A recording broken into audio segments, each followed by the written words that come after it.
Welcome to all of you for coming to this event. My name is Kit Darrow, and I will be getting us started. And then my partner here, Kristen Costello, will take over as the moderator. This evening's itinerary includes, besides introducing all of us and our group, we will introduce Lauren Bogard. You really have to have your tongue in the right place for this one. Bogard from Western Priorities, which is a nonprofit down the hill. And she will give us her bio. And then Taylor Luneau is stuck in traffic, but he'll be here very soon. The Evergreen Community Action Group is a group that was formed back in January of people who were passionate about different issues that were coming to the forefront. And so we have been approaching those things one by one, and we've been growing, and we've had 3 really great seminars so far, 1 on education and 2 on healthcare. And so we are intending to offer these seminars into the future, and we'll let Penny describe some of those in a little bit. There are note cards nearby each of your places. And so if you have a question either that pops into your mind during the film or when one of the speakers is presenting, please write it down and we will have a question and answer period before dinner. We would like to recognize Hearthfire Bookstore for allowing us to meet at their bookstore and also stocking their bookstore with the books that some of which are on the list in front of you, which you can take with you, and others that we have read as we go through these different topics. That's okay.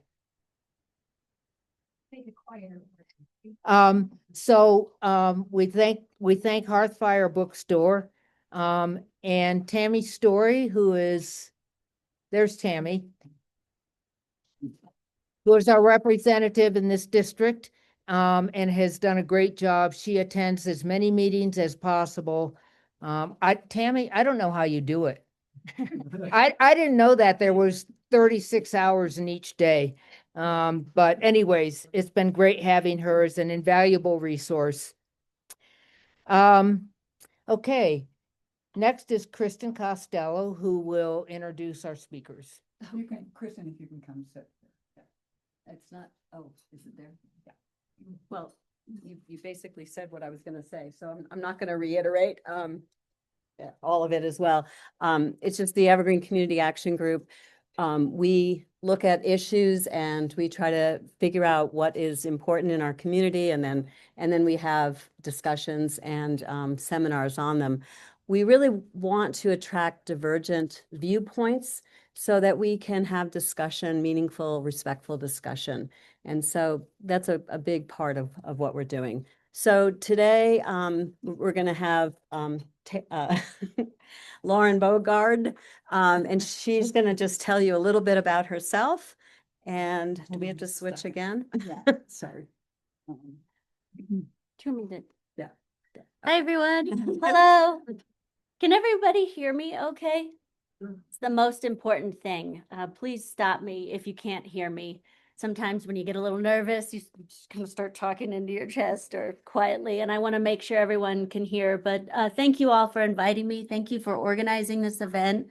I grew up not far from here at the Buffalo Herd exit, so public lands have been a main character in my life for the last 40 years.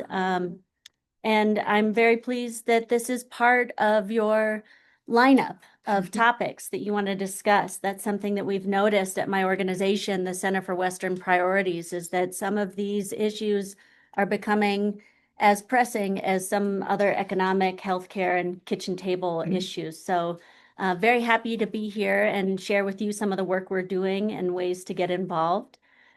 Just a little background about me.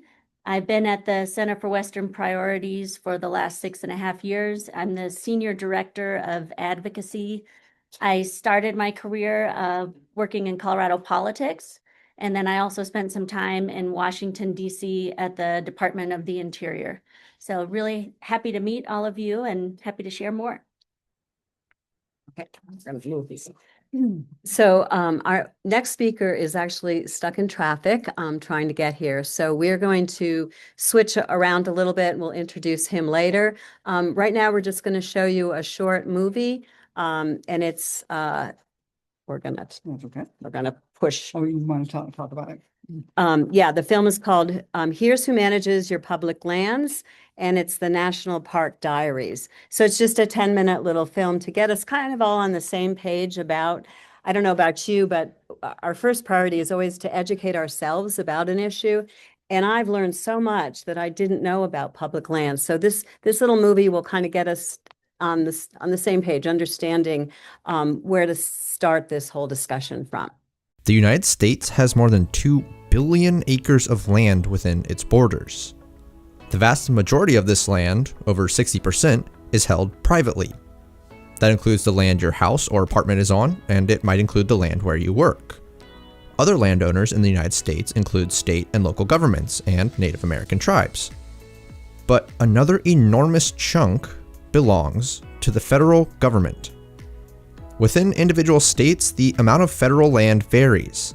In Connecticut, they own less than 1% of the land, but in Nevada, they own more than 80%. Overall, they own about 640 million acres of land in the United States, about 28% of the total. Of course, this percentage used to be much larger. The federal government acquired large swaths of land west of the Mississippi in the 19th century. But to encourage settlement there, the federal government sold and/or gave away that land. Since the 1780s, the federal government has transferred more than 1 billion acres out of the public domain and into private hands. That land went to private individuals through homesteading laws, it went to railroads as part of land grants, it went to states, it went to local governments. But, as you know, the West is big. Really big. The 11 western states collectively contain more than 750 million acres of land. If you add Alaska, that's another 365 million acres. Even with the generous land settlement laws, the vast majority of the West remained unsettled. So when the federal government quote-unquote closed the frontier and decided to hold on to the land it had left, it still owned 45% of the land in those western states. That number is 60% in Alaska. Managing that land is no simple task, and the federal government has a diverse array of bureaucratic agencies to help it do so. But by far, 4 of them do the heavy lifting.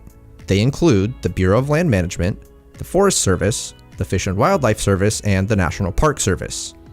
Together, those 4 agencies manage 94% of the federal land portfolio, 606.5 million acres.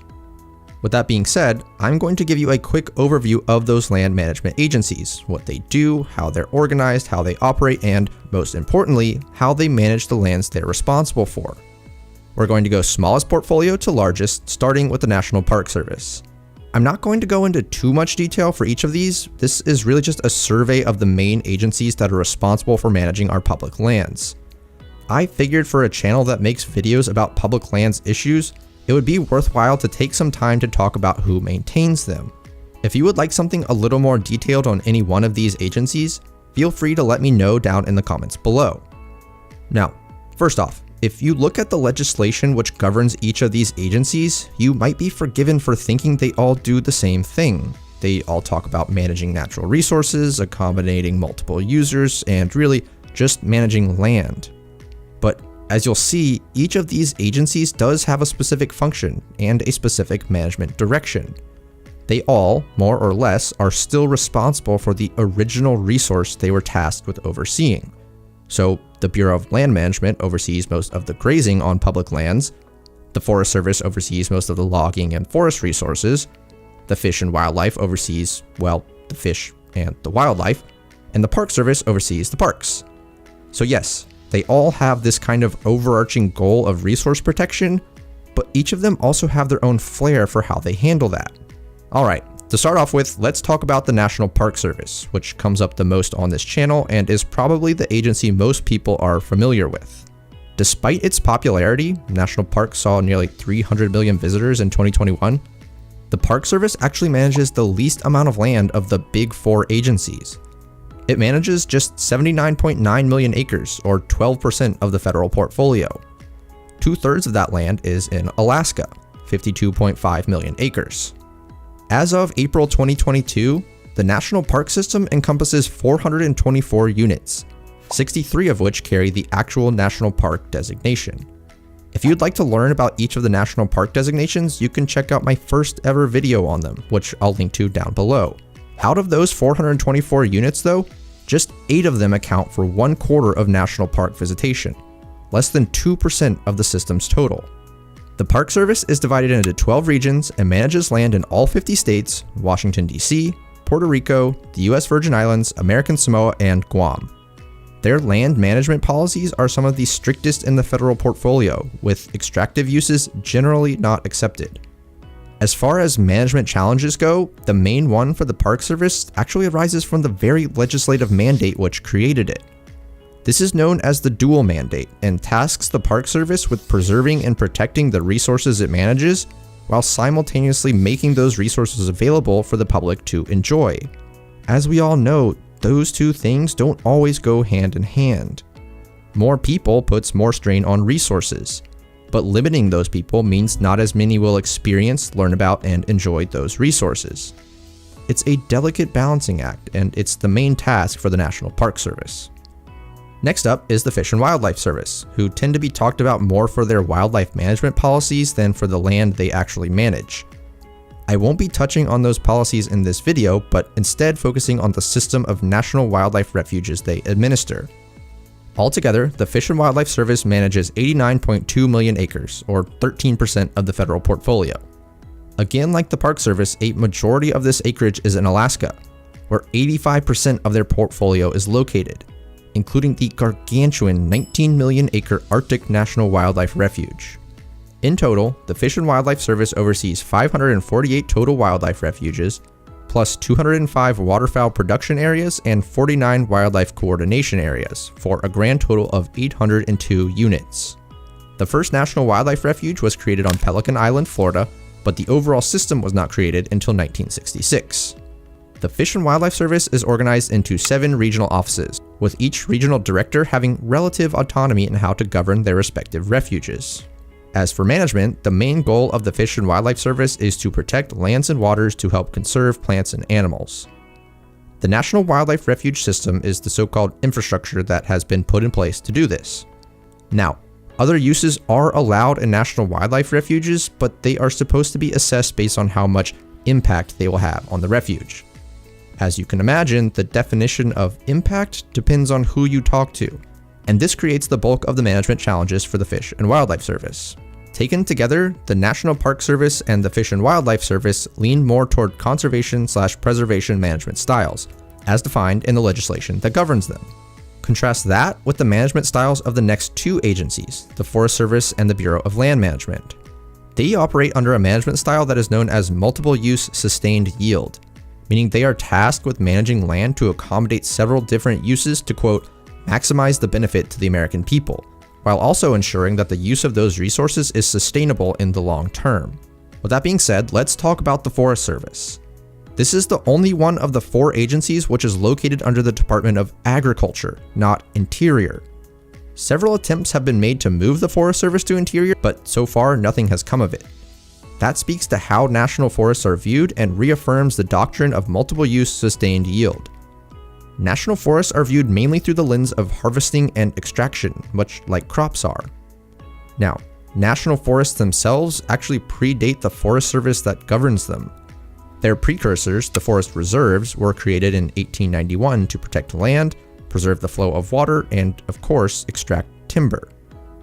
At that time, the forest reserves were part of the Department of Interior under the General Land Office. But in 1905, the Forest Service was created and the national forests were moved to the Department of Agriculture. Overall, the Forest Service oversees 30% of the federal land portfolio with 192.9 million acres. That includes 155 national forests, 120 national grasslands and 123 other areas, divided between 9 regional offices. As I mentioned, the Forest Service's management strategy focuses on multiple use sustained yield. They try and balance uses like timber harvesting, recreation, mining, grazing, hunting, fishing, etc. And they try and make sure those uses can continue well into the future. Notice that this is not purely a preservation mindset. Extraction plays a big role in how national forests are managed, much like it does for the federal government's largest land manager, the Bureau of Land Management. They oversee 244.4 million acres, or 38% of the entire federal portfolio. 99% of that acreage is in the western United States and Alaska. They were technically created in 1946 through the merging of 2 prior agencies, the Federal Grazing Service and the General Land Office. Together, they oversaw what was left of the public domain after it was closed to settlement and was otherwise not managed by any other agency. That's pretty much why they oversee the largest amount of land. Now again, they operate under a multiple use sustained yield management strategy. Like the Forest Service, BLM lands allow mining, grazing, logging, recreation, and conservation uses, among others. Issues arise from trying to balance all of these uses. In particular, 2 uses tend to attract the most controversy on BLM lands: grazing and mining. 65% of BLM lands are open to cattle grazing, and questions are often asked about the economics of cattle grazing on public land, the ecological impacts associated with it, and the invasive species it introduces. As for mining, the BLM oversees more than 700 million acres of subsurface mineral rights, the extraction of which tends to be at odds with other uses allowed on BLM lands like recreation and conservation. In the end, all 4 of these agencies operate under different mandates. They manage land in different ways and produce different results by doing so. The decisions they make not only give me plenty of topics to make videos about, but they give rise to very complex issues. Issues that have no easy solutions. Issues that require dedication, discussion, and compromise to resolve. I realize this may not have been the most exciting topic for the channel, but I do think it's a vitally important one. We need to understand who is making public lands decisions on our behalf, and we need to be able to communicate effectively about them. I hope that by making a video about these 4 agencies, you'll now have the ability to do that. After all, these are our lands, public lands. We get a say in how they're run. If you'd like to learn more about the world's protected places, don't forget to like this video and subscribe to the channel. It helps me bring more park stories like this one to more people. Thank you so much for watching. Goodbye. I think the big takeaway from that movie is that this land is our land and we should have a say in how it's used. And there are lots of threats that our 2 speakers will address soon.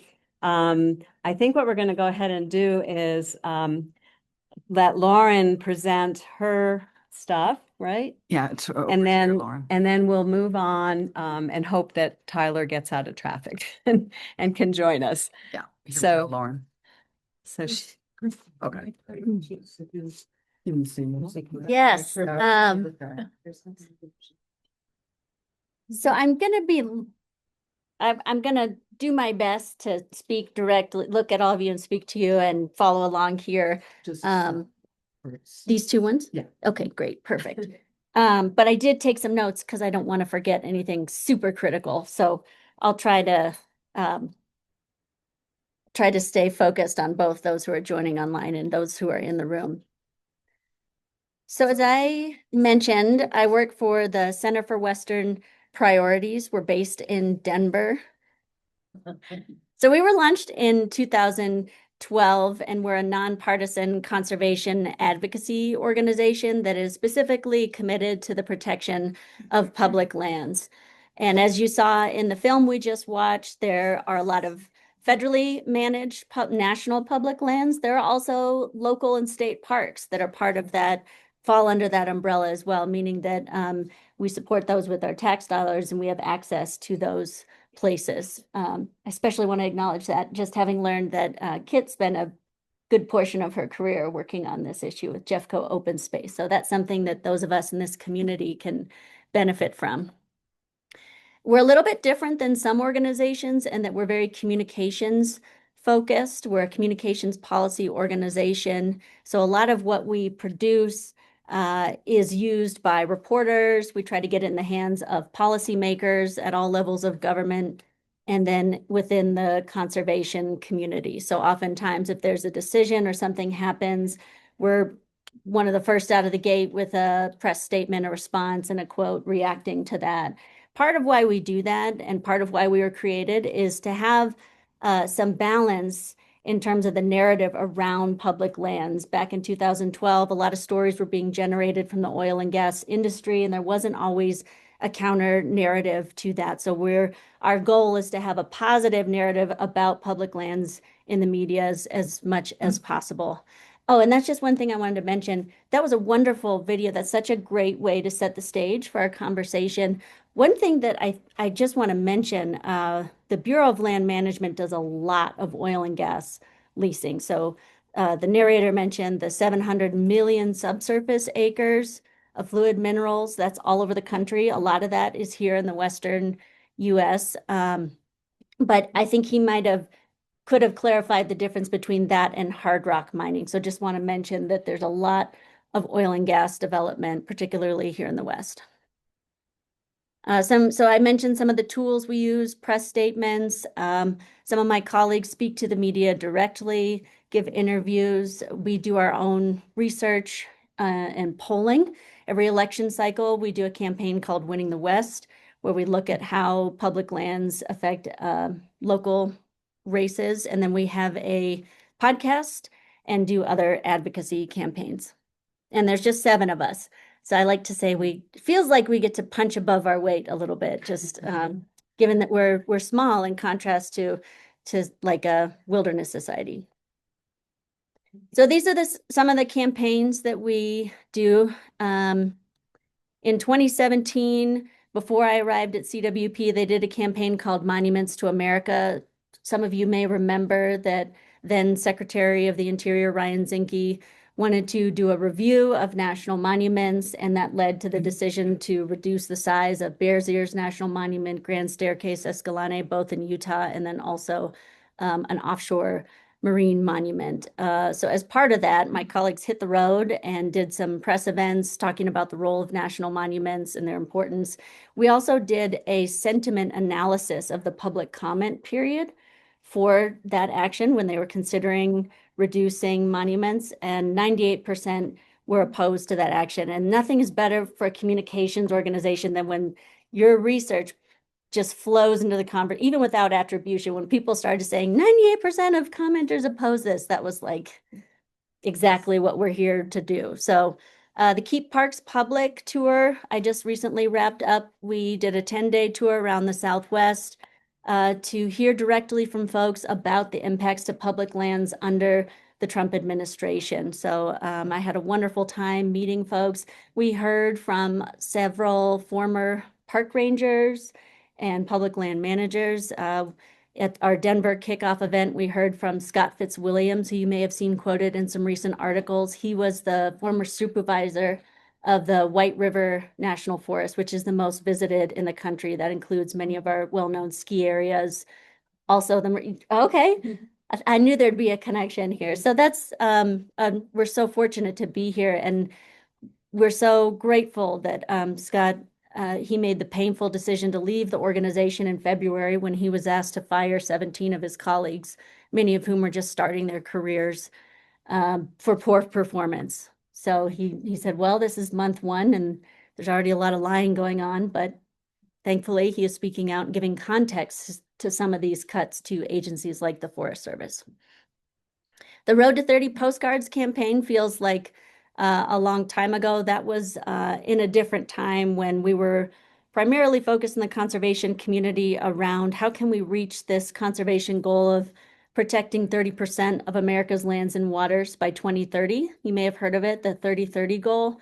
And this is based on what scientists are saying is necessary to avoid climate and biological collapse. So through that, we also heard from folks on the ground who are leading some of these conservation efforts. It was a multimedia campaign with podcasts, blogs, story maps, interactive story maps. And we also produced 9 short documentary films, one of which was entered in several film festivals and won a regional Emmy for cinematography and for production.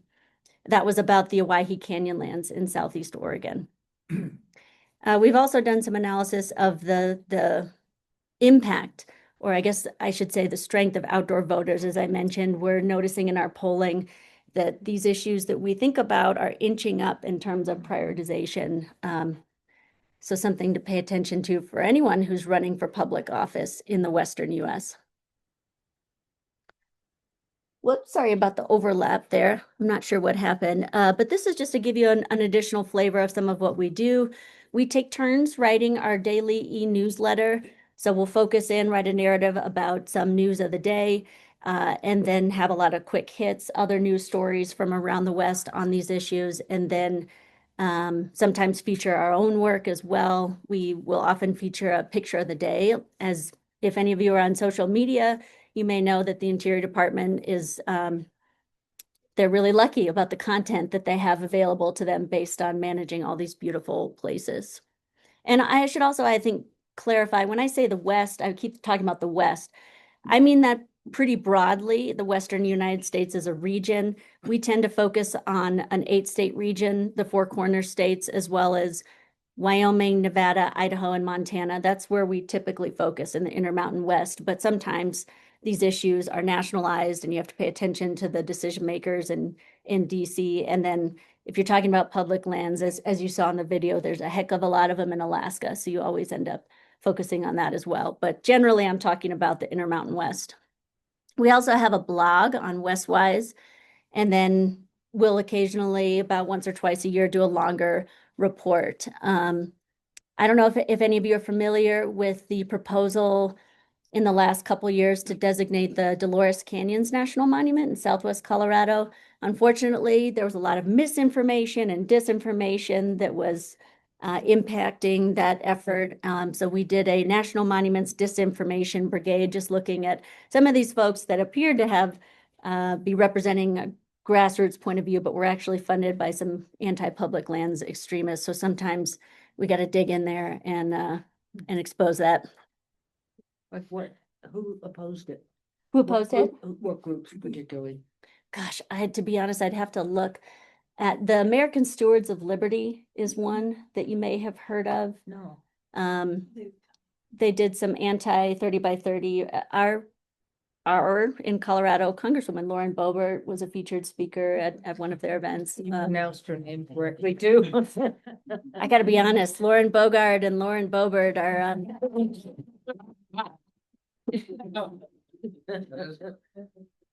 So, and then as I mentioned, we're on social media. We have our own Western Priorities on Instagram. Sometimes when we do a statement, we'll put that on there. My colleague Sterling Homard, who's is the face of our TikTok and a lot of our social media channels, he has some video production and editing capability, and is really good at speaking to different audiences on different platforms, making short videos. That's one thing we've learned as an organization in the last couple of years, is just how important videos are and how important it is to really focus a lot of our efforts on our storytelling. That tends to be one of the only ways you can get people to pay it. Everything is commanding our attention these days, but trying to tell or share a good story. He also created our Keep Parks Public Instagram account from the ground up, showing some of our events from that campaign. So if you're interested and would like to learn more, there are links in this presentation and you can sign up. So I mentioned a couple of these. This is a long list of threats on here, and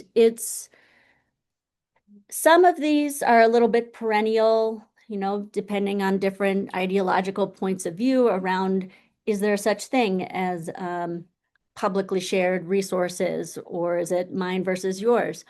But these are all examples where this administration has made a concerted effort to shift the paradigm in a way that could impact all of us. So I'll just mention a few things. I'd be curious if folks in this room caught wind of some of the legislative proposals this summer to outright sell public lands to developers and to privatize.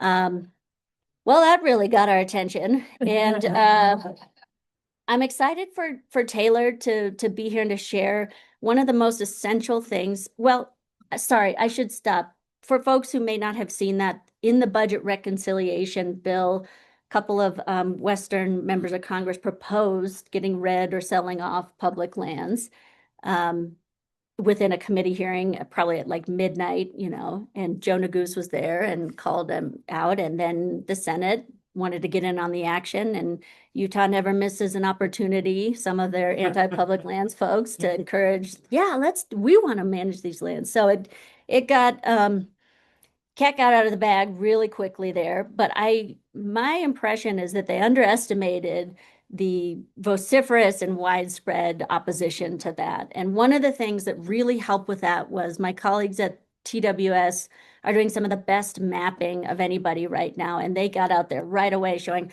okay, 250 million acres are under consideration for sale. This is where those acres are located. So I did a TV interview with Evan Krugel from 9 News, and I knew that there were 14 million acres under consideration in Colorado. 9 million of them were U.S. Forest Service managed land. I knew that because TWS had that capacity to make those maps, and that got far and wide. And then I think that helped make a much broader tent for folks who have agricultural interests in our state, who might graze their cattle and have permits on BLM or Forest Service land, or folks like my dad who wants to hunt for elk and mountain goat on public. Like, some of these places were on that list, and it just really activated people. So as much as you can count anything as a win, it was wonderful that that piece was removed from the budget reconciliation bill, thanks to all that widespread opposition. But there was a lot of terrible other stuff in that bill that we won't get into today. But I just did want to spend a little time on that because it's an example of where we all work together. I'm really dismayed about the firings of federal employees. I worked 8 years in Washington, D.C., and I got to meet the people who are the experts at some of these agencies, and they were so generous with their time to a person. Every federal employee I met will do whatever they possibly can to care for these resources, to provide a positive visitor experience. And it really just breaks my heart right out of the gate, Valentine's Day, firing thousands of probationary workers. There's no way impacts won't be felt at these agencies and the quality of services they can provide. So, and unfortunately, those attacks are ongoing. And as I mentioned, that will certainly impact visitor experiences. I don't know if some of you have noticed any signs or gone to a visitor center that was closed, but you definitely need people to operate or to care for these places as well. Part of our tour, we went to Flagstaff, and we spoke to a Coconino County supervisor, and he shared with us that the Grand Canyon is not just the economic driver for Coconino County, but for the entire state of Arizona. And they were really seeing the impact of the Dragon Bravo fire this summer, as well as a decline in visitors. Some folks managed to make it anyway, but they were saying in terms of visitors from Canada, it had significantly dropped off. So there are communities all over the Western United States that their survival depends on access to public lands and having those experiences. This administration in round 2 thought it was a good idea to make sure to attack monuments again. We haven't seen them follow through on that yet, but there have been a lot of rumors. Perhaps they were chastened by the fact that in 2017, it didn't quite go as planned, but there's always a threat out there that they might try that again. It's a bit of an unsettled legal question. If a president they do have the authority to designate a national monument, but can they remove protections? So unfortunately, it remains to be seen, and we're just always ready to make the case for why those monument protections should be in place. And we're bolstered by the fact that polling consistently shows support for maintaining monument protections for existing monuments, including in Utah. One of the consequences of firing a lot of federal employees is Some of those folks were certified red card holders, people who are trained to respond to wildland fire when that happens. So it also means that folks haven't been able to do prescribed burns. I am counting my lucky stars that it wasn't as bad a fire season as it could have been for us here and across the country, but if it had been, who knows? And as all of us know in Colorado, fire season is year round. One thing that's really disappointing in this administration is that for decades, our leasing of oil and gas resources on public lands was the law that governed that was 100 years old, and the royalty rates hadn't been right. So as taxpayers, we should be getting a return for the severance of those resources. But a lot of helpful reforms were included in the Inflation Reduction Act, and that is now this administration is making an effort to overturn some of those, lower the royalty rates, increase leasing, even where nobody's asking for it. Similarly with coal, there was a really good example recently. The state of Wyoming has tremendous resource potential, including some of the biggest coal reserves, but this lowering of royalties is going to impact their state budget. So that'll be very interesting to see what happens there. There was just a coal lease sale where the winning bid was 1/100 of a cent per ton for coal. And I think actually that might have been rejected because that's just pretty poor return there. So, okay, this is the most important thing. I hope I haven't gone too long. I know Taylor's not here yet, so that's okay.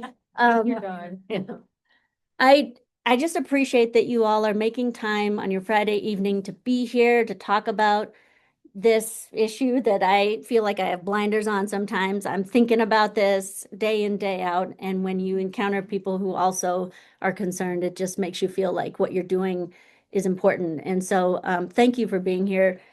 I think that many of us have been feeling for like, what can I do? And it doesn't always feel like the small things matter, but I just recently read the memoir for Samantha Power. She was formerly the administrator at USAID and the United Nations ambassador for the US.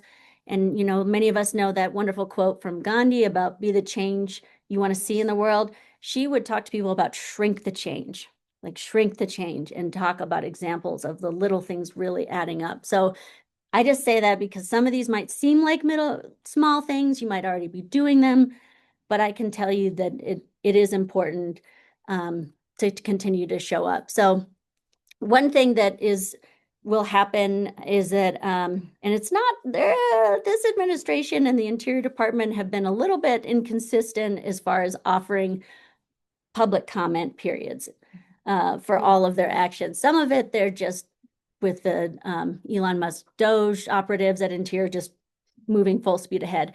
If there is an opportunity for a public comment period, that is a tremendous way to engage. Many organizations, some of the bigger conservation ones like TWS, will just make that as frictionless as possible, where you can essentially sign your name and then it's a bulk submission, which, the total top line number is important. The more folks you can get, you can also write your own public comments. Folks may have heard about an effort to undermine the roadless rule that's been in place for over 20 years.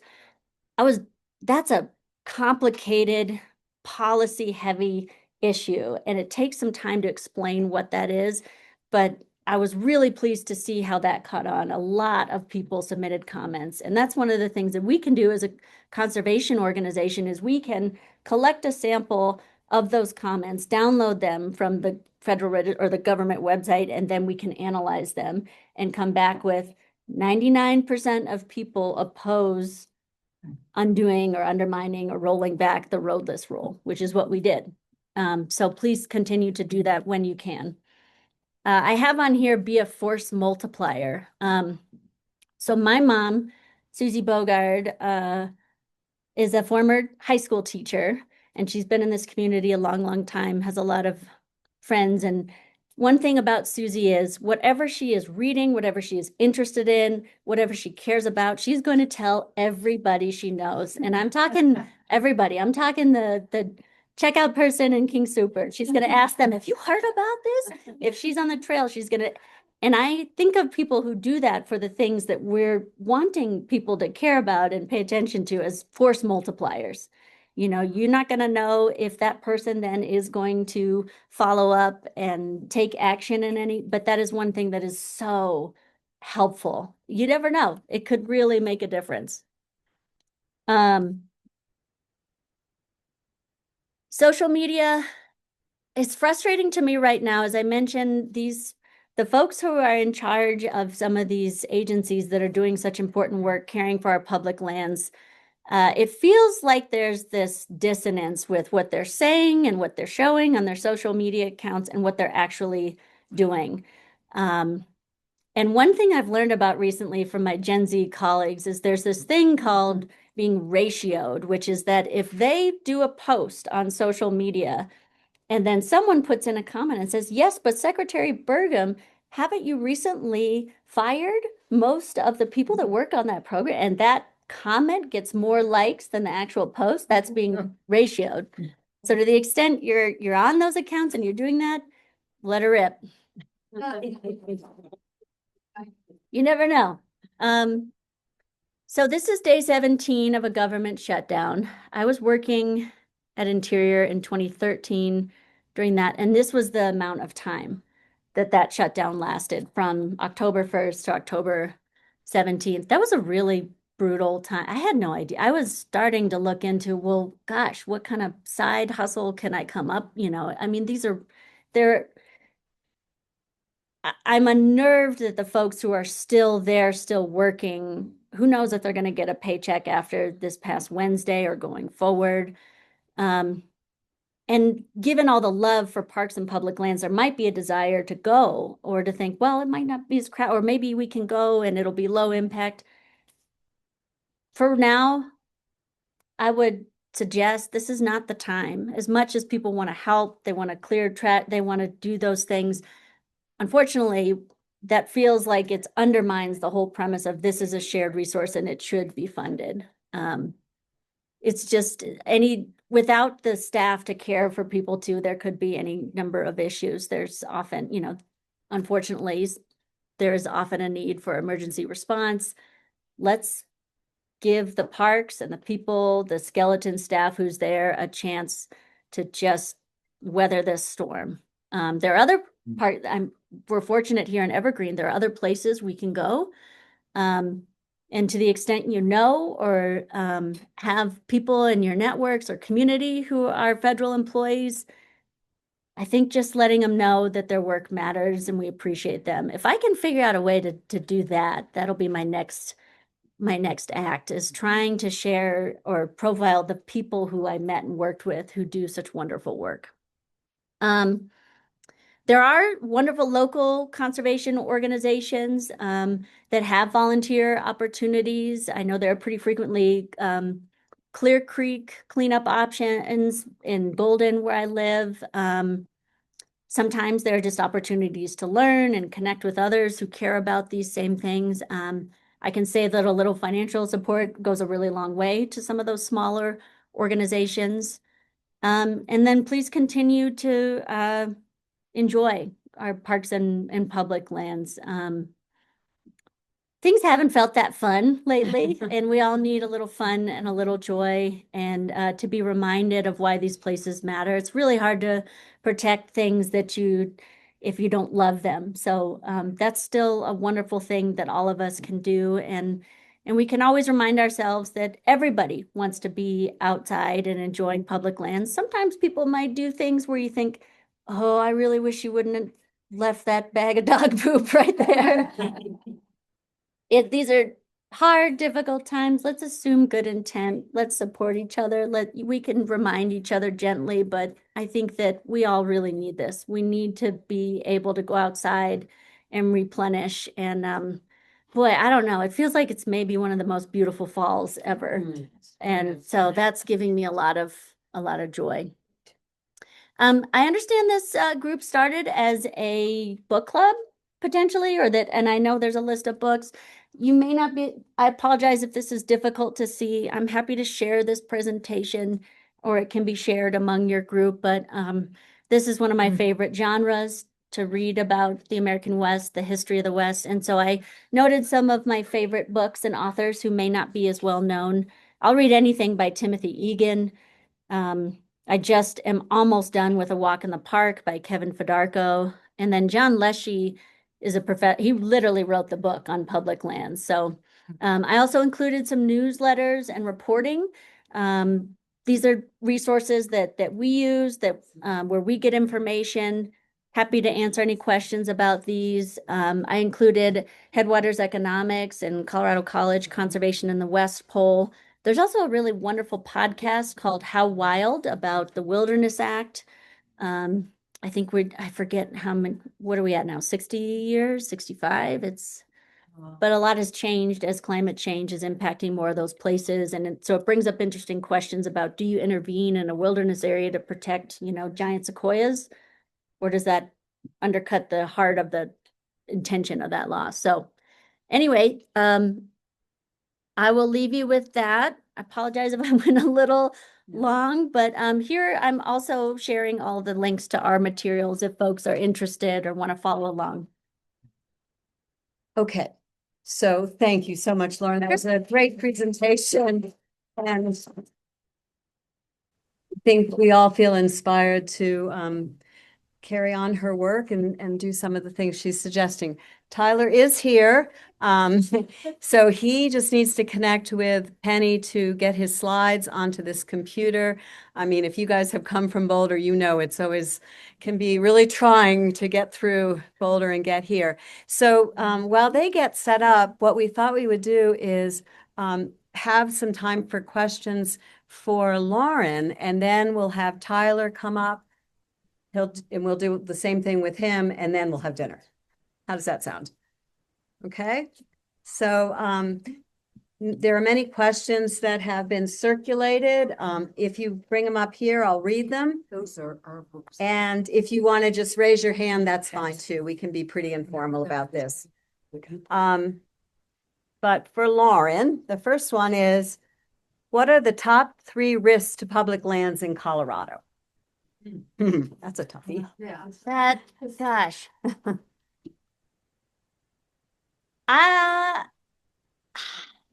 Well, and it depends on where that threat is coming, what the risks to answer that question. I think we're very challenged here with wildfire. We're noticing that the pine beetle is making a comeback. That's going to be an issue for us going forward. I think one of the challenges we're facing is dispersing use. A lot of people come to Colorado, a lot of people they want to get out and enjoy the public lands. So there's a little bit of a education and disbursement of use that probably is going to be something that we're going to have to continue to deal with going forward. In terms of the third one, I would go back to my concerns around losing some of these folks with decades of leadership and experience who have been working in these agencies, caring for these places. You might hear, like with any job, that everyone is irreplaceable. Some of this expertise, I think, really is irreplaceable. And so we're going to have to find our way. Okay, the next question is, does CWP work on water issues in the West? No, isn't that weird? That's an easy question. Let's see. So interestingly, in nonprofits, a lot of nonprofits are organized around land, water, climate, and CWP was specifically created to focus on public lands.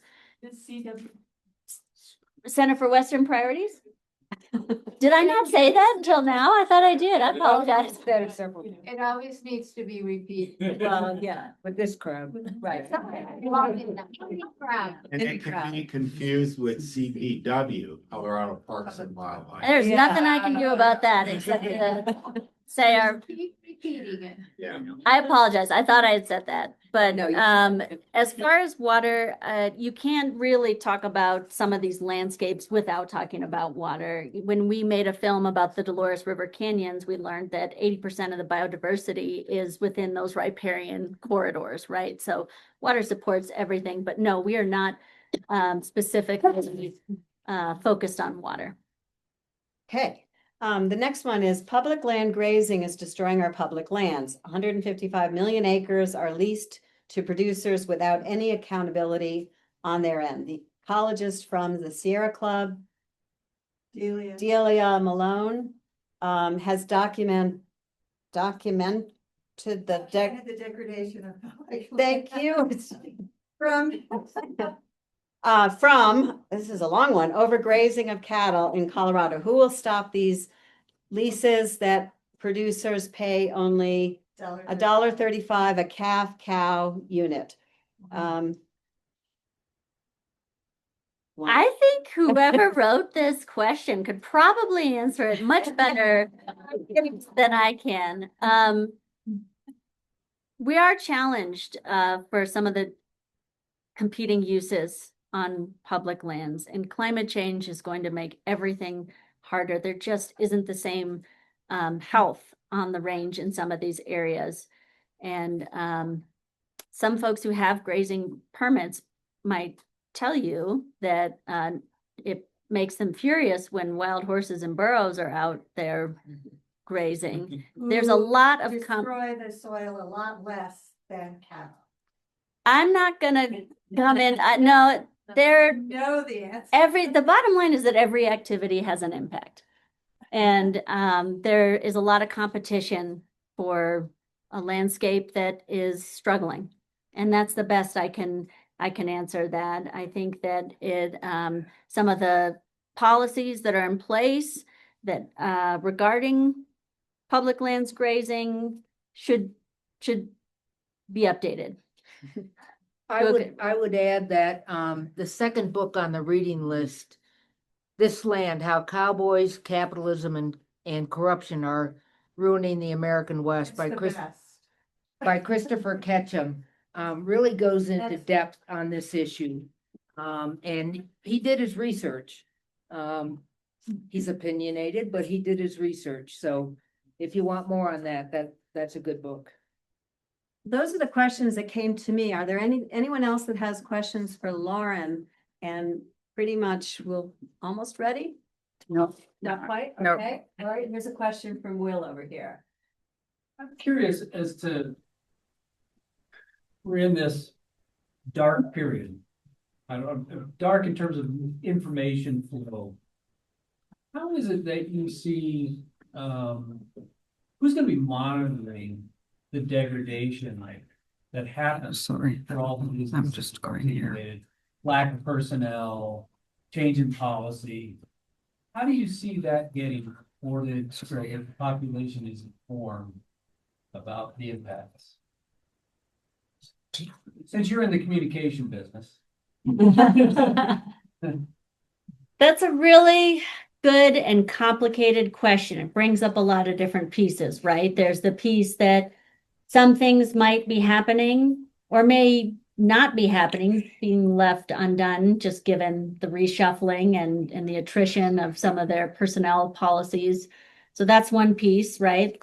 Like what is actually happening and how do we find out? Exactly. Right? And then it sounds like your other question though is about what will be the response, the other piece of it, or how can we factor that into how we manage going forward, just knowing that there's impacts.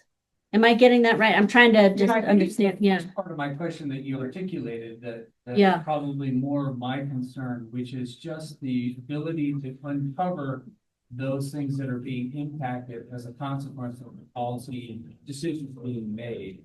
Yeah, that will go, as you point out, a lot of it will go unreported by those who are conducting those policies. When they may not see it in their interest to talk about it. But for the rest of us, that's very important information. And I guess my question is, how do you see that being disseminated? You know, I know we have our journalists and everybody else who's gonna be working on it. Mhm. That's gonna be somewhat piecemeal, and I don't know how much time they actually spend on these issues, so. well, on that piece, I'm happy to share with you again some of the outlets that I mentioned where we Yes. get our information. Given the circumstance, I think I'm appreciative of the reporting that is out there. I think this is where we value the fact that we do have some really good journalists across the Western US still, even given how much that industry has struggled in the last several years, who are reporting on this and talking to folks living in these communities near some of these resources who aren't political appointees or public servants who are being somewhat muzzled by this administration not to actually say what the conditions are. I think unfortunately there will be some triage in another time when there is an opportunity to assess the damage to some of these resources themselves or just the institutions and entities that are caring for them. That's certainly how it felt after some of the unfortunate policies of the first Trump administration, that there was a little bit of even just getting into the headquarters at the Interior Department and dealing with the morale and loss of institutional knowledge. So I think no matter what, that's going to be, I'm going to say an opportunity for us to think. I can imagine. What drives me crazy is that I'm sure if people were asking public servants and federal employees, what would you change? They would have a lot of wonderful ideas that wouldn't be just across the board firing and losing their human capital. I'm not sure that answers your question. I'm not sure I have an answer, really. I think we're just trying to do our best, and where there is still publicly available data and information, we're going to pull it, we're going to analyze it. I think there's also just a matter of polling data as well, talking to folks, kind of seeing where public sentiment falls, and then trying to shine a light on that with our partners who are closer to the source. Okay, I think Taylor's ready. I'm here, Lauren. Thank you so much for covering for us. Just been ripping, man. Good Lord, I hung you out to dry there. God. So Taylor is from the Wilderness Society, and it was fun. We just regrouped and we rolled along and just fine. We'll let you do your piece, and then if there's more questions for either of them, you can ask them at the end. And we hope you're not too hungry. You've got some appetizers. We can even continue the discussion during dinner if anyone would like to do that. Okay, so Great, thanks, Pam. And I am terribly embarrassed. A series of life events and a bit of chaos with work and then not planning ahead enough with traffic. Good God, if there was ever a time where I've appreciated public lands, it's sitting in traffic on I-70. I just cannot wait to get onto the other side of the hill. Going and taking my climbing gear with me to the Black Canyon this weekend to enjoy the fall weather over there. But this is a really pleasant stop on the way there, so I apologize for my tardiness. Thank you again for covering. I owe you a big one. Okay, so I will try to keep this quick because I know that I'm late, and we also have some dinner plans this evening. So my name's Taylor Luneau. I'm the Colorado Conservation Manager. I work for the Wilderness Society. I'm based down in Boulder on the wrong side of I-70, apparently. If for those who don't know, the Wilderness Society is a 90-year-old conservation organization that really started by the vision of Bob Marshall and these two folks who are a couple of my favorite people, Olas and Marty Murray. And actually, it was during a period of time post my undergraduate when I moved out to Jackson Hole to be a ski bum and work at the Teton Science School, when I was bringing youth out to the Murie Ranch, which is shown here in this photo. And the docent would greet you and he would bring you inside and he would tell you the story of Aldo Leopold sitting on this porch smoking a pipe talking about the wilderness ethics, and Bob Marshall coming down from Montana and meeting with the Muries, sharing stories about the Arctic Wildlife Refuge, and that ultimately becoming what was the first impetus for the Wilderness Act, and would later evolve into what our organization became, which is the Wilderness Society. Interestingly, there's a little connection here with Colorado and the Wilderness Act's creation. Up by the Dinosaur National Monument was actually proposed to be dammed at one point, and Howard Zahniser, who was actually working for TWS at the time as a campaigner, very low on the totem pole like I am, came up with a very effective campaign that actually prevented that dam from being created. And they were thinking at the time, how do we stop this whack-a-mole game over and over and over again? Why don't we create something that's enduring, that covers all of the bases across the entire country? And eventually that became what was the Wilderness Act of 1964. And I was a little, I don't know, straight out of school, ski bum, very impressionable, found my inspiration on this porch and in these mountains, and that brought me to Vermont Law School, and then later to University of Vermont to study forestry. And then all of a sudden, here I am at TWS down the road.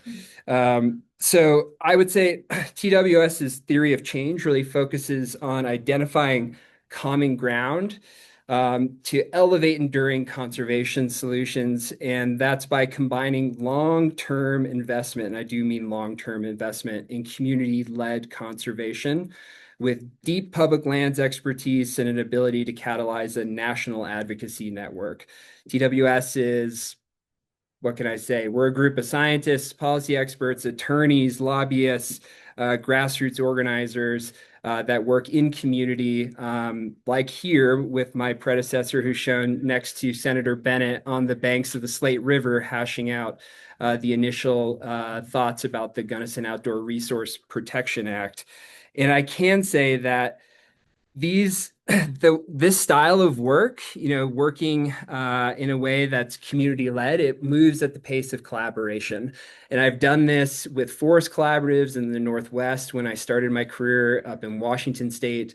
And it's slow. In the case of this particular bill, which was introduced by Senator Bennett for the second time this session, this was the result of 14 years of collaborative stakeholder work. The Gunnison Outdoor Resource Protection Act would conserve about 730,000 acres across Gunnison County. And what you'll notice that's different about this bill than most of the conservation bills that are floating out there is that it is filled with special management provisions. There are wilderness designations, there are recreation areas. It is the result of working cross-collaboratively with snowmobilers, ranchers, conservationists, bikers, and it was led by the community. Our county commissioner over there, Jonathan Houck, was integral to the creation of this. And it is co-sponsored by one and only Representative Jeff Hurd, who is a Republican for the 3rd District, and we're very grateful for that. It was exciting to see a bipartisan opportunity in a landscape that is largely not. And if you were to look across TWS's portfolio, you would see a lot of other examples of this community-led conservation model that is laid out. Again, slow process, but we believe that by getting those hard conversations nailed down at dinner tables, at community events like this, building support in back rooms, and then bringing that forward into something that will inevitably become a more durable solution for conservation in the long term. This is the Thompson Divide, which was obviously set aside by the Biden administration as a mineral withdrawal, but it was a component of the Colorado Outdoor Recreation Economy Act, which is a bill that TWS worked really hard on, is continuing to work hard on. I actually started my career working on this in 2018 as a climbing advocate for a little nonprofit down the hill in Golden. So was bugging Representative Neguse about this the other day. You can look towards some of the other examples of our work, the Dolores NCA, Sarvis Creek Wilderness Edition up in Steamboat, etc. Really, I see the role of TWS as acting as a power amplifier for local groups that are on the ground that know these areas the best. They're the most impacted by these issues, and they're the best advocates for the lands. And it's my job to help uplift those voices and give them the capacity and technical know-how to get it done. Now, I'm glad that I printed off my notes because I am a hot mess today. But for us to achieve our vision, which is largely, to conserve 30% of land and water by 2030, we're aware of America the Beautiful vision. If we want to accomplish this renewable energy transition that we've all discussed for forever and reach that net zero fossil fuel emission goal on federal public lands, we really do need to take this bold science-informed action, but we also need to strive to center equity and justice in everything we do. And for me, as someone who grew up in a very rural community, I see that as starting with working with communities that are under-resourced or overlooked and making sure that their voices get to the table. So that's a big part of what I do with TWS. Now, this week I was, thinking again about all of the things that I could talk at you ad nauseum about how terrible the first 8 months of the Trump administration has frankly been. And I think we're all kind of exhausted. This is kind of a partial concern of my own. I have to kind of revitalize every now and then so that I can come back to the work and be fresh. Here is a laundry list of things that we could speak about.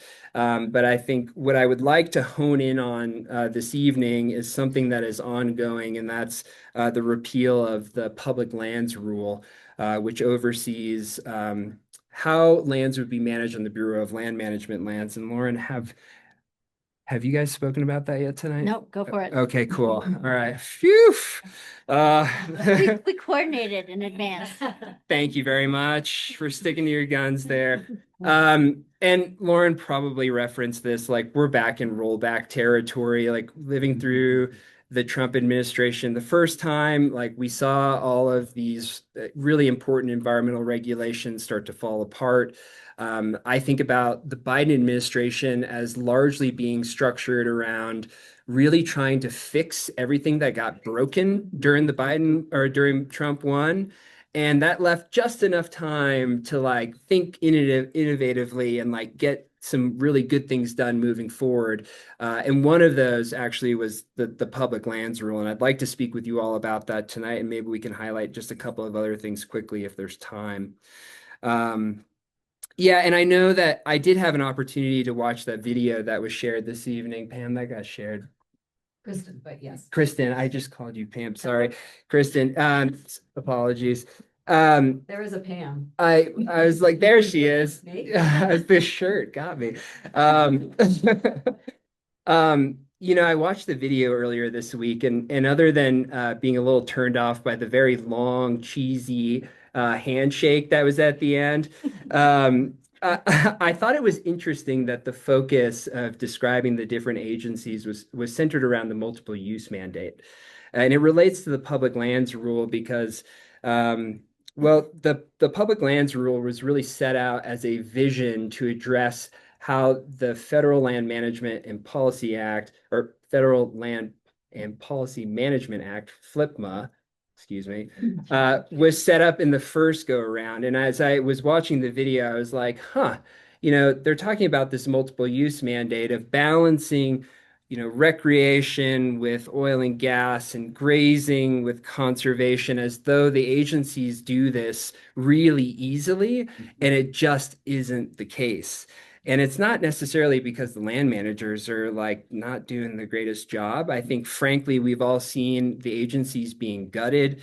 You know, many of us either have friends or family members who have been working for the federal government, and just watching the, you know, the first layoff of Forest Service employees was 2,400 people, and then them getting put back into place and then have their budget removed, and then to go through a government shutdown now again, and then have the agency like pull back even more. And now there's going to be another round of furloughs. Like, it's frustrating as an advocate who works with these folks and knows that they care. But also they're at the behest of this political swing that just happens, you know, session after session.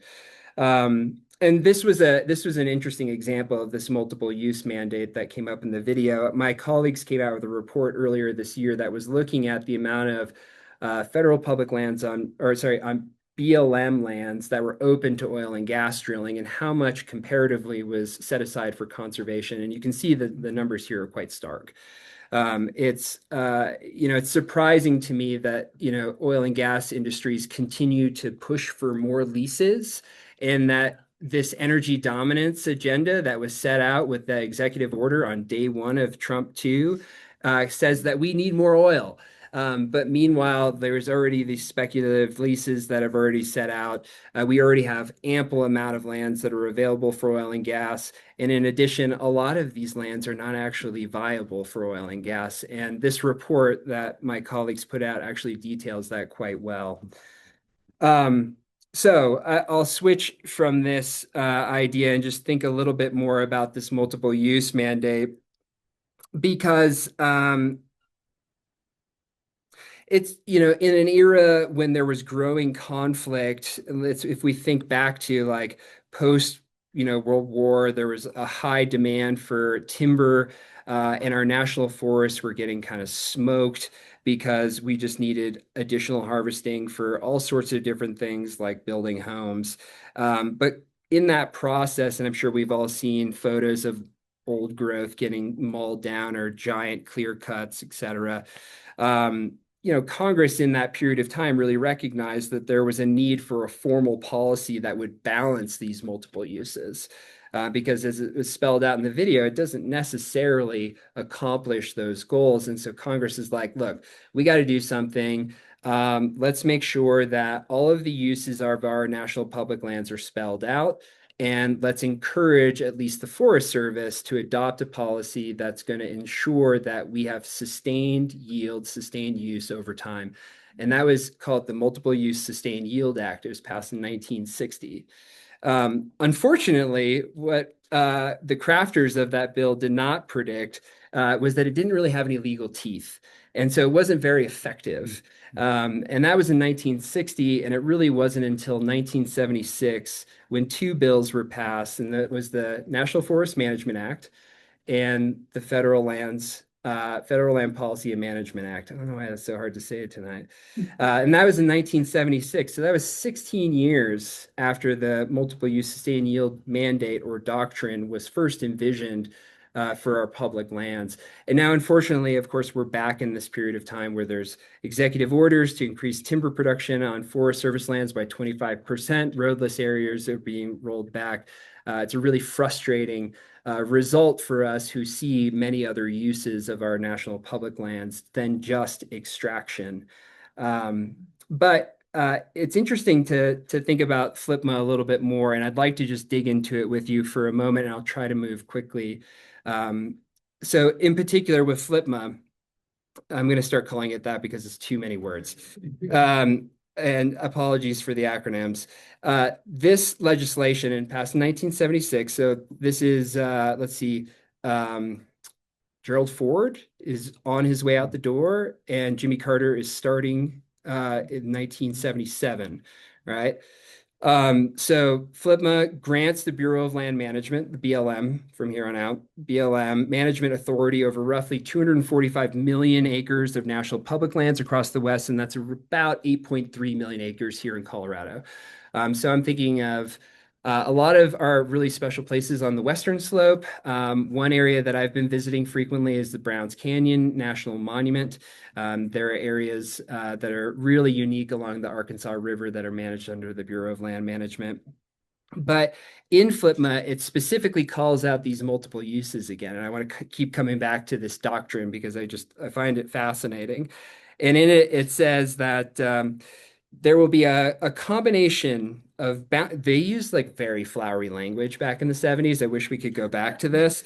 A combination of balanced and diverse resource uses that takes into account the long-term needs of future generations for renewable and non-renewable resources, including but not limited to recreation, range, timber, minerals, watershed, wildlife, and fish, and harmonious and coordinated management of various resources without permanent impairment. So it's quite interesting that spelled out in the statute are all of these different uses. But of course, we have seen how this is actually played out on our national public lands, and that is oftentimes tilted towards extractive uses. So after FLPMA was created, again, 1976, the agency moved really quickly. These are the spark notes for you all, but agency moved very quickly to get certain things into place. And as the video showed, there was a merging of agencies. There was a big shuffle. They're trying to figure out what they do. What they know they do well is minerals, grazing, and oil and gas. So what happened first? They got the infrastructure in place to do those things that they knew how to do well quickly. And that included the tools necessary to accomplish that, figuring out how to do the resource management planning around it. But really all the while, conservation, recreation, those other uses were not seeing the attention that they actually deserved and that the statute had said from the start. You need to prioritize this just as much. And sadly, when President Carter lost to Reagan in 1981, the BLM hadn't really gotten around to fleshing out the best tools to accomplish those goals. And so the balance really continued to tilt towards extractive uses over recreation or conservation, even though in theory these uses were equal. And of course, the Reagan era moved into the Bush era, and now all of a sudden we're 14 years out longer from FLPMA's first passage, and there isn't any clear tools on how to make sure that conservation, wildlife, other values that are on BLM lands are being uplifted, which enter the public lands rule. The Biden administration saw this. They saw this as an overlooked challenge that we needed to go back to the start and say, how do we accomplish the goals that were originally envisioned by this statute? How do we uplift the other values, the other multiple uses of our federal public lands? And as I was saying before, this was an issue that was core to the BLM. The woman who was the secretary of the agency at the time now is my boss's boss's boss at the Wilderness Society, Tracy Stone Manning. And her team really envisioned a really unique way to give agency officials the tools necessary to accomplish that goal. A few of the highlights from that rule included emphasizing what are called areas of critical environmental concern, which should have additional protections or different ways of managing what are called ACECs, and that citizens like us could actually nominate areas that are on BLM lands that we felt like were critical, that had unique cultural resources that were important for wildlife habitat, and you could even do so outside of the resource management planning process. This was a really novel thing that had not been accomplished before, because typically these ACECs could be nominated by the agency. I think of them similar to like a wilderness study area or something that the agency has identified as important, and we're going to make sure that we come back to that. But they weren't really doing the work necessary to manage them in a way that would have elevated what they're calling the critical environmental qualities. it accomplished some other things, like, for instance, if I'm an oil and gas executive and I got to do compensatory mitigation after I close down my mine or my oil and gas project, oftentimes there's a lot of certainty for me to accomplish that mitigation because I don't necessarily know what's going to happen on these public lands. So we were noticing that for the actual mitigation projects, when a mine was being wound down, winded. I'm gonna get winded after this. When a mine was being wound down, those compensatory funds were going towards private lands because they had certainty that the investment that they were putting in would remediate that place and that they had the time necessary to accomplish those remediation goals. Whereas that wasn't necessarily always the case on national public lands. And in my opinion, the public landowners, the rest of us, were losing twice. Not only were there, critical minerals that may be necessary to accomplish our renewable energy goals. By the way, big caveat there, we have to do twice the amount of mining in history to accomplish our renewable energy transition. It's got to come from somewhere. That's a hard debate. On the other hand, it shouldn't be in very sensitive areas. And then on the end of that, those users should be reinvesting funds to make sure that those sites are cleaned up on the tail end. These conservation leases would have given these oil and gas or other extractive industries certainty that their investment in that mitigation would be durable and they would have the time necessary to accomplish that. Or if the city of Evergreen was like, look, we have this degraded parcel of BLM land that's in the backyard, we want to mitigate that and do some restoration work out there, they could purchase a lease and they could go in there and actually do the work, and they would have a period of time to accomplish that, and then it would go back out. It wasn't necessarily privatizing it.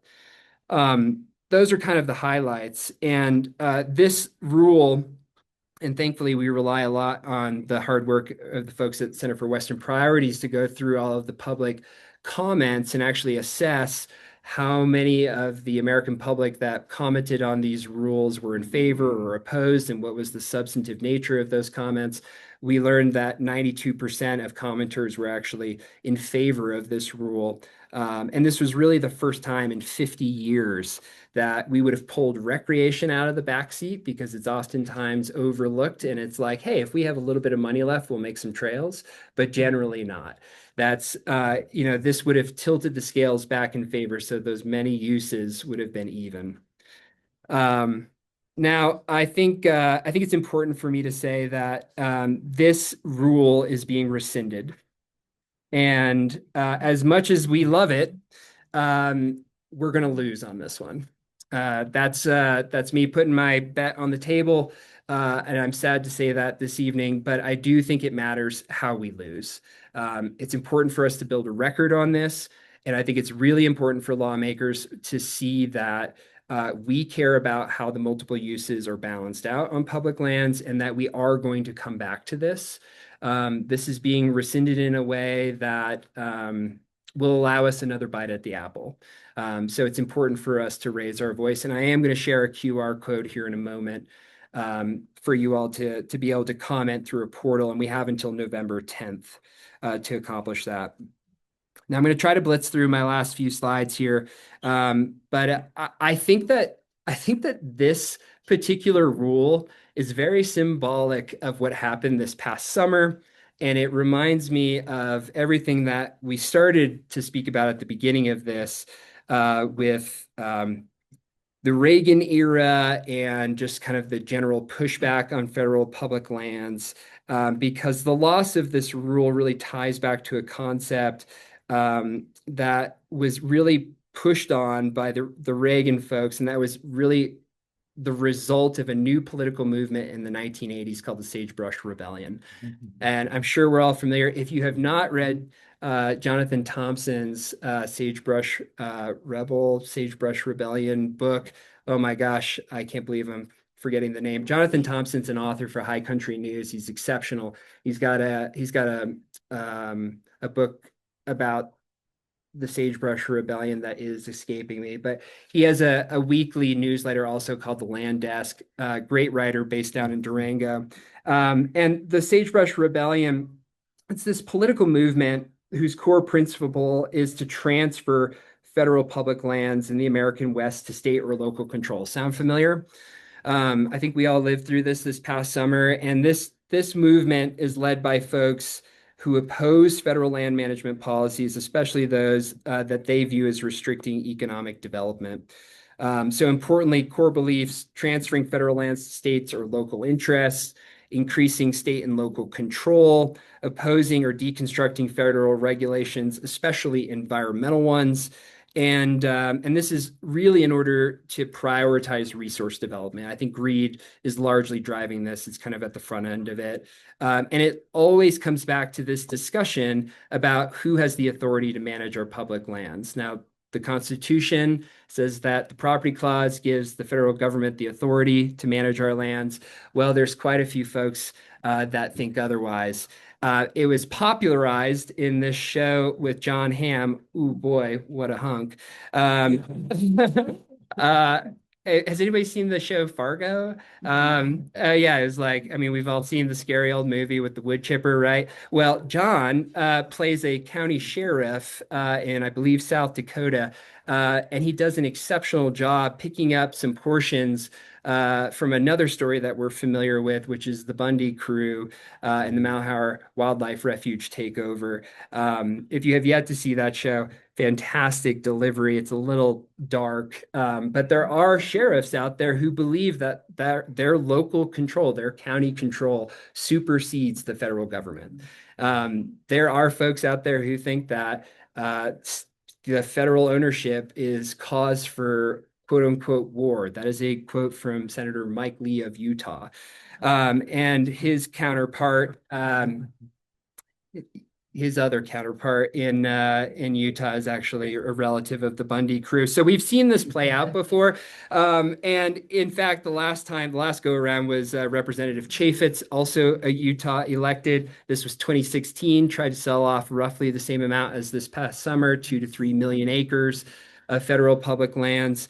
Folks rose up, opposed that, shut it down, and eventually he lost his office. So I see public lands becoming a third rail for us, and I'd like to see that continue. But I do find it interesting that this concept, this political ideology is continuing to fester in the background. And until we're able to sit down and actually address this fundamental problem, continuing to put Band-Aids on the issue, I don't think it's going to get it done. And I mentioned the public land sell-off. I think it's important to just highlight that quickly, and I think I'll just breeze quickly through these next two slides, but it was 2 to 3 million acres that would have come from a whole host of different public lands, and we all know the end of this story.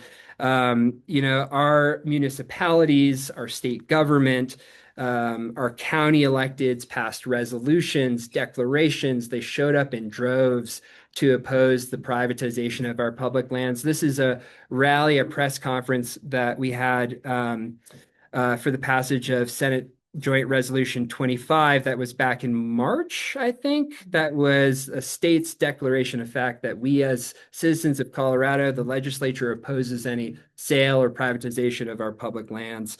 And of course, the governor and many of the internal cabinet continue to oppose that. What slide am I on? Okay. I think realistically, like what we need right now, and oftentimes is the case, like the first question that we get is like, what can we do? Well, I think we need to continue to keep showing up because in reality, me talking about the rescission of the public lands rule this evening, that's a very small component of what's happening. We're also seeing issues with some of the other executive orders that the Trump administration has passed down, including increasing oil and gas development by twofold. There's been recent discussion about increasing or reopening coal-fired power plants. It just goes on and on and on. And I really can't say enough just how frustrating this is, especially when they start to review monuments or resource management plans that all of us have showed up for, sometimes for a decade, to advise on. And just last week, the Senate voted to rescind 3 different management plans using the Congressional Review Act in Idaho, Alaska, and Idaho, or Montana. Montana. Yeah, is it Wyoming or is it? Yeah. Yeah. And anyway, the point there being is that there's been endless amounts of stakeholder engagement that has gone into these management plans. And yet the government the Trump administration, I should be clear, continues to push this energy dominance forward agenda. And it's quite frustrating, especially when, if you were to pull out your phone and scan this QR code right now, we had a tool that would have helped us balance these multiple uses in a much better way. And that public lands rule, that comment is open until November 10th. Now, I don't think there's much time to talk about much else, but I do want to mention this. And this is my woo-woo-y side. I think that there's an application for this book, and if you haven't read Nonviolent Communication by Marshall Rosenberg, highly recommend it. It's really not about resource conflict. It's really about interpersonal conflict and how we stay engaged during that process. And it lays out a 4-step framework that I have found useful when I am triggered by someone saying, like, this isn't deserving of wilderness, blah, blah, blah. You guys are trying to take our jobs. And I'm able to pause in a moment and observe how I'm feeling, work through this process. And sometimes I'm able to connect with that person in a way that I haven't been able to in the past. And that level of empathy, in my opinion, is what we need right now. We don't need to continue to keep putting up walls, although we do need to be firm and aggressive. I think we need to oppose things like Elon said here back on the Joe Rogan podcast, where we are, the fundamental weakness of society is empathy. I think a way for us to restructure that is to say that empathy is a way for us to exercise courage. It requires braveness to be connected in conflict. And if we're able to break down some of those barriers, bring in some additional people who we wouldn't necessarily be allies with in such a troubling time, I think we may have a shot of getting out of this. And let me just remind you that in 2019, the John Dingell Act passed, and that created tons of different wilderness areas. And that was during the Trump administration. Land and Water Conservation Fund got full funding and fully reauthorized. And of course, the Great American Outdoors Act was created in those years as well. So there's opportunity in front of us. I think it's incumbent on us to lean in, be engaged, and bring some more people to the table. And again, I really cannot apologize enough for showing up late and leaving Lauren on the hot table here. So thanks for bearing with me. I very much appreciate your time. Thank you all. Okay, well, thank you very much, Lauren and Taylor. This is really fantastic and great information. And it really didn't matter that you came late, because actually we had a really wonderful conversation with Lauren while you were gone. And yeah, exactly. But I did want to emphasize about what the Evergreen Community Action Group is about. We were formed with the mission of education, discussion, and action. And with the idea that we're really fed up with a lot of the online bickering that does not allow us to have an actual conversation with people. So we want to be connected with the community, and we want to have people in a room like this to be able to talk about things that are sometimes controversial and we have different opinions about. So that, and in part of that, we are very interested in the education piece. We bring in speakers. We connect people with particular books. As we mentioned before, we have this collaboration with Hearthfire Books. And so they get the books for us. We read about it. This is not my area of expertise, so it's been very enlightening for me, very interesting to learn about it. And we have the discussion part is really critical. So we want to have enough time for people to discuss whenever we have these types of activities, which is really, really great. The other thing is action. And as we ask each of our speakers or other people in the audience, what can we do next as a community here that affects our local environment that we can actually make change? And so that's our whole purpose. And we are really encouraging people to come to some of our other events as we go forward. We are pretty proud of what we've done so far. And if you haven't seen some of these things, you can go to the Hearthfire Books Evergreen Action webpage, and you can see a webinar that we had just recently on public health that I think was very good too. So our upcoming topics are climate change, and this is for 2026, potentially emergency preparedness, and looking at water and natural resources. We've also had recommendations because of the Evergreen High School shooting that we look at gun violence. So we are not afraid of controversial topics. We are not afraid of bringing people with diverse perspectives into the room and want to continue that. But we also are interested in what you want to hear about. So there's a place on our website that allows you to nominate topics. These are some of the suggested readings. If you want to take a picture of this, this is in the areas that I just talked about. We'll continue to update this list as we go forward. Currently, we're reading this Leave It As It Is by David Gessner, which has been really fascinating for me. Yeah. And there's also these handout sheets on your tables that have some of the books related to this specific topic. And actually, Lauren, you had a great list of podcasts and books, and I was like, I want to read all of these. So that was really great. But thank you very much for coming. We are going to make this available as a webinar that's going to be up on the Evergreen Community Action Group. Please share this widely. We want to continue to expand our reach within the community, and we want to continue to have a discussion. So thank you very much for your interest in this topic. Thank you very much for coming, and thanks to everybody that works so hard on this. So.